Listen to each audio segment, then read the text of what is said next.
السلام علیکم جی، welcome to another video. تو آج کی بہت پیاری سی ویڈیو میں آپ کو نبی کریم صلی اللہ علیہ وسلم کی ایک اور پیاری سی حدیث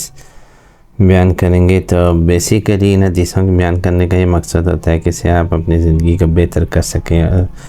تو یہ حدیثیں آپ تک اس لیے پہنچیں گی کہ جو بھی اگر انسان جو اس کو دیکھ رہا ہے اس ویڈیو کو، وہ اس کو پورا دیکھے اور اس کے آگے لوگوں کے ساتھ شیئر کرے اور اس حدیث کو آگے لوگوں تک پہنچائے، کیونکہ جب وہ لوگوں تک اس حدیث کو پہنچائے گا تو آبویسلی وہ جب اس پہ عمل کریں گے تو اس کو بھی ثواب ملے گا، مجھے بھی ثواب ملے گا، دنیا بھی بہتر ہو جائے گی اور آخرت بھی بہتر ہو جائے گی۔ بیسیکلی ان ویڈیو کو بنانے کا مقصد ایک ہی ہے کہ اس سے ضروری نہیں ہے کہ انکم ہو، اس سے ضروری نہیں ہے کہ یہ وائرل ہو، اس سے صرف مقصد یہ ہے کہ جن بندوں کے پاس زیادہ سے زیادہ حدیث پہنچے، کیونکہ کل اگر اللہ نہ کرے ہم میں سے کوئی چل بستا ہے تو پیچھے سے اگر اس کی جو نیک اعمال ہے، جب لوگ اسے سنیں گے، اسے پڑھیں گے، اسے سمجھیں گے اس حدیث کو اور اس پہ عمل کر لیں گے، تو اس میں سے ہمیں صدقہ جاریہ ہے، یہ سے ہمیں ثواب ملتا رہے گا، بے شک ہم اس دنیا میں ہوں نہ ہوں۔ تو یہ سب ویڈیوز بنانے کا مقصد یہی ہوتا ہے کہ آپ تک پہنچائی جائیں اور آپ کو نبی پاک صلی اللہ علیہ وسلم کے ارشادات جو بیسیکلی اللہ تعالیٰ کے الفاظ ہوتے ہیں جو نبی کریم صلی اللہ علیہ وسلم نے ہم تک پہنچائے، اور نبی کریم صلی اللہ علیہ وسلم کے منہ سے جو بھی الفاظ نکلے وہ اللہ سے اور اسلام سے باہر کوئی بھی نہیں تھے، تو وہ ہمارے لیے مشعل راہ ہیں۔ تو نبی کریم صلی اللہ علیہ وسلم نے اس حدیث میں فرما رہے ہیں کہ جب کوئی باندی زنا کرے، یعنی جب بھی کوئی آپ کی باندی جو آپ کی غلام ہو وہ زنا کرے، یعنی کہ غلام ہو، بیوی ہو سکتی ہے جسے آپ نے نکاح کیا ہوا ہے، یعنی کہ جو بھی آپ کی یعنی کہ نکاح میں آئی ہوئی چیز ہو، ٹھیک ہے، اور اس کے زنا کا ثبوت شرعی مل جائے، یعنی اس کے آپ کے پاس پکا ثبوت ہو کہ اس نے واقعی یہ غلط کام کیا ہے، یعنی شرعی طریقے سے میں نے، تو اسے کوڑے لگوائے۔ آج کل تو کہتے ہیں کہ اگر آپ کو پتہ چل جائے تو آپ کو جو اس طرح کریں کہ اسے کچھ بھی نہ کہیں اور اسے چھوڑ دیں، ٹھیک ہے۔ تو اس میں نبی پاک صلی اللہ علیہ وسلم فرما رہے ہیں کہ اسے کوڑے لگوائے، یعنی کہ اس سے کوڑوں سے مروائے، اور لیکن اس کو لعنت ملامت نہ کرے، یعنی کہ وہ کچھ لوگ گالیاں نکال دیں ماں بہنوں کی، وہ نہ معافی دے، اتنے گندے الفاظ استعمال کرتے ہیں، یعنی اس کو گالیاں نہ نکالے، اس طرح نہ کرے اور اس کو کوڑے لگوا دے اور اس کو سمجھا دے کہ یہ کام تم نے نہیں کرنا۔ اس کے بعد اگر پھر وہ زنا کرے، یعنی کہ وہ دوسری دفعہ بتا رہے ہیں کہ اگر اس کے بعد ایک دفعہ وہ پھر زنا کر لے تو پھر کوڑے لگوائے، یعنی پھر اسے مار پڑوائے۔ وہ کوڑے سے مراد اس وقت یہ ہوتی تھی کہ وہ کوڑے ہوتے تھے لوگ وہ مارتے ہوتے تھے، یعنی کہ وہ اس سے مارے، یعنی اتنا زور سے مارے، وہ کوڑے بہت زور سے لگتے تو ان سے زور سے مارے، لیکن اس کو گالیاں نہ نکالے،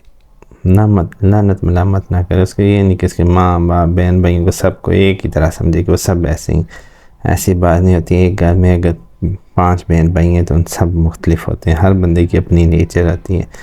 اور ہمیشہ کنول آپ نے دیکھا ہوگا کیچڑ میں ہی نکلتا ہے، تو اس لیے ضروری نہیں ہے کہ کیچڑ میں ہر چیز پڑی ہوئی کیچڑ ہی ہے،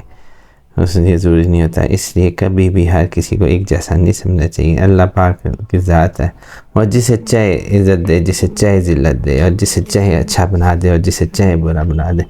یہ اس کی دین ہے، اس کی توفیق ہے، تو اس لیے اسے دوبارہ کہا گیا کہ اسے کوڑے لگوائے لیکن لعنت ملامت نہ کرے۔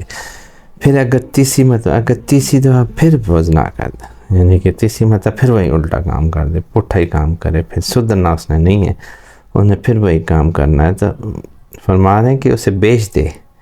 یعنی کہ اسے بیچ دو، یعنی کہ بیوی ہے تو اسے طلاق دے دو، اور اگر باندھی ہے غلام رکھی ہوئی ہے تو اسے بیچ دو، چاہے بال کی ایک غلام سے ظاہر سی بات ہے، غلام بھی اس نے اس طرح رکھی ہے، نکاح کر کے رکھی ہے نا، اس طرح رکھ بھی نہیں سکتے آپ، وہ تو زنا میں آ جاتا ہے، اس لیے نکاح کرنا پڑتا ہے پھر رکھا جاتا ہے، تو اسے بیچ دے، یعنی کہ اسے جو ہے نا آگے کسی کو دے دے، اگر اس کی قیمت ایک بال کی ایک رسی کے بدلے ہی کیوں نہ ہو، یعنی اس کی قیمت میں اسے بالوں کی، یعنی کہ اس کے جو لمبے بال ہوتے ہیں نا اس کی رسی بنا کے کوئی اگر ایک دے دے نا تو وہ اس کے بدلے ہی اس کو دے دے، یعنی کہ فری میں دے دے، اسے بیچ دے، یعنی اس کو نبی کریم صلی اللہ علیہ وسلم نے پھر رکھنے سے منع فرمایا، یعنی کہ اللہ نے ہدایت دینی ہوتی ہے 2-3 دفعہ ہمیں جو آپ نے اسے چانس دیا، ٹھیک ہے، آپ نے اسے کوڑے لگوائے، کوڑے اس لیے تھے کہ اس کو احساس ہو کہ اس نے غلط کام کیے، آپ نے اسے لعنت ملامت نہیں کی، اسے تانے نہیں دیے، اسے اور کچھ نہیں کیا، اور اس کے ماں باپ کو نہیں کچھ کہا، اس کی تربیت بھی نہیں کوئی بات کی، بلکہ آپ نے کہا آبویسلی جب ایک بچے کی شادی ہو جاتی ہے، بہن بیٹی کی شادی ہو جاتی ہے تو اپنے گھر والی ہوتی ہے، تو اس میں ماں باپ کا اتنا قصور نہیں ہوتا. ماں باپ کا قصور پہلے ہوتا ہے کہ اس کو کس طریقے سے انہوں نے رکھا اور کس طریقے سے کیا. وہ تو ہم سے پوچھا نہیں ہے جو پیرنٹس ہیں. جو بچے ہیں ان سے آبویسلی وہ جب اپنے گھروں والے ہو جائیں گے پھر ان سے اپنے گھر کے اپنے ان کے بچوں ہوں گے، پھر ان کے بارے میں ان سے پوچھ ہوگی.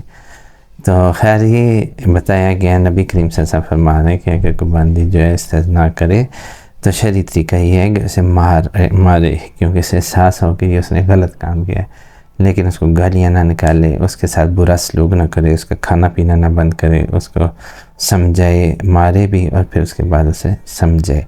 اس کے بعد اگر وہ پھر دوبارہ نہ کرے، یعنی کہ دوبارہ وہ گندا کام کر لے، ادھر تو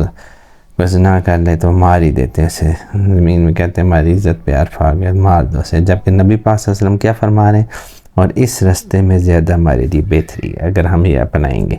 کیونکہ یہ طریقہ ہمارے نبی پاک صلی اللہ علیہ وسلم نے بیان کیا ہے. اس کا مطلب ہے کہ نبی کی جو ذات ہے وہ جو فرما دی ہے،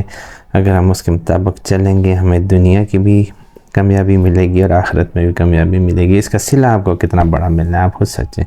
آپ کسی کے ساتھ مخلص ہیں لیکن وہ اس طرح کر دیے پھر آپ اسے بیچ دیتے ہیں، تو اس کا صلہ آپ کو کتنا ملنا ہے اگلے جان میں. تو یہ ایک بہت بڑی چیز ہوتی ہے. اس پہ ہم کمپرومائز کر جاتے ہیں، اس کو مار دیتے ہیں. ایک انسان کا قتل پوری انسانیت کا قتل ہے. جب ہم کر دیتے ہیں تو ہم خود گناہ گار ہو جاتے ہیں، اور وہ جس کو مارا ہے اس کے شاید جو کی غلطیاں اس کی سب معاف ہو جائیں، وہ جنت میں اور ہم دوزخ میں. یہ اللہ تعالیٰ کی ذات ہے، کسے بخشتا ہے اور کسے نہیں بخشتا، کسے وہ جنت دیتا ہے کسے نہیں دیتا. لیکن اس نے ہمیں رستے بتا دیے. نبی پاک صلی اللہ علیہ وسلم کے الفاظ ہمارے لیے رستہ ہیں. ان رستوں پہ چل کے ہم اپنے لیے بہتر مستقبل کے بارے میں سوچ سکتے ہیں. تو یہ اتنی خوبصورت اور پیاری سی حدیث ہے کہ اس میں اتنی زیادہ ہمارے لیے فائدہ ہے، جو ڈیلی روٹین میں یعنی کہ ہماری ڈیلی زندگی میں اکثر ہم دیکھتے ہیں ہر چیز سے چوتھے گھر میں. آج کل تو یہ چیزیں بہت زیادہ عام ہیں. اس کی وجہ سے گھروں کے گھر اجڑے ہوئے ہیں. لڑکیاں آئے روز اسی وجہ سے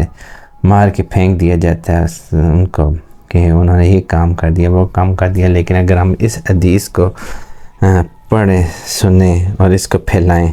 تو آپ خود سوچیں کہ اگر اس پہ عمل کر کے کوئی ایک شخص بھی اپنی زندگی کا بہتر کرتا ہے اور ان معاملات کو اسی طرح ڈیل کرتا ہے جس طرح ہمارے نبی پاک صلی اللہ علیہ وسلم نے فرمایا ہے، تو آپ خود سوچیں کہ اس میں آپ کو کتنا زیادہ ثواب ہونا ہے اور یہ باتیں آپ کے لیے کتنا زیادہ صدقہ جاریہ کا سبب ہے. تو اگر آپ یہ سارا کچھ سن کے پڑھ کے اس کے الفاظ کو دیکھ کے اگر آپ اپنی زندگی کو بہتر کرتے ہیں تو اس میں مجھے ثواب، آپ کو ثواب. اگر آپ شیئر کرتے ہیں آگے 10 بندے اس کو شیئر کرتے ہیں، سب کے میں ثواب ملے گا اور یہ صدقہ جاریہ ان کے لیے دیں گا. کل مرنے کے بعد بھی وہ اس میں حصے دار ہیں اس سارے ثواب میں. آپ دیکھیں کہ یہ اب ہم نے کیا کرنا ہے، ہم نے اللہ کے دین کو پھیلانا ہے کہ ہم نے الٹی سیدھی چیزوں کو پھیلانا ہے. یہ اب آپ کے ہاتھ میں. تو یہ ویڈیو بنانے کا مقصد یہی ہوتا ہے کہ آپ کو اویئرنیس دی جائے. آج کی ویڈیو اچھی لگی ہے تو لائک اینڈ شیئر کریں اور چینل کو لازمی سے سبسکرائب کریں.